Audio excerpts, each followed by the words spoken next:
दोस्तों आज हम आपको बताते हैं कि पाकिस्तान का डिफ़ॉल्ट मज़हब कौन सा है, यानी कि हर मुसलमान पाकिस्तानी को क्या समझा जाता है। कानून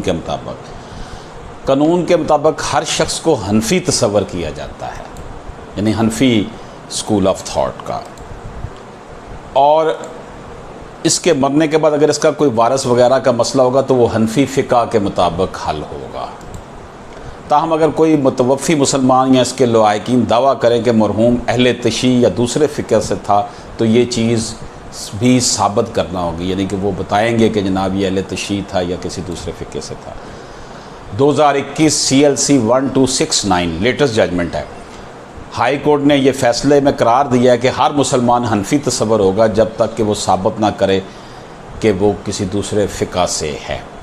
असल में फ़िक़ा की जो विरासती मामलात हैं इसमें थोड़ा सा रद्द-ओ-बदल है, इसलिए क्योंकि ज़्यादा यहाँ पर हनफी स्कूल ऑफ थॉट के लोग हैं पाकिस्तान में, इसलिए ये कंसिडर किया जाता है बाय डिफ़ॉल्ट कि जनाब ये जो भी मुसलमान है वो हनफी है। लेकिन अगर कोई अहले तशी है तो वो फिर बताएगा कि जनाब वो अहले तशी है, उसके लिए वो फ़िक़ा जो है उनकी फ़िक़ा के मुताबिक जो रूल हैं असूल व ज़वाबित वो किए जाएँ। और इसको नरेट लेटेस्ट जजमेंट में भी किया गया है 2021 CLC 1269 में।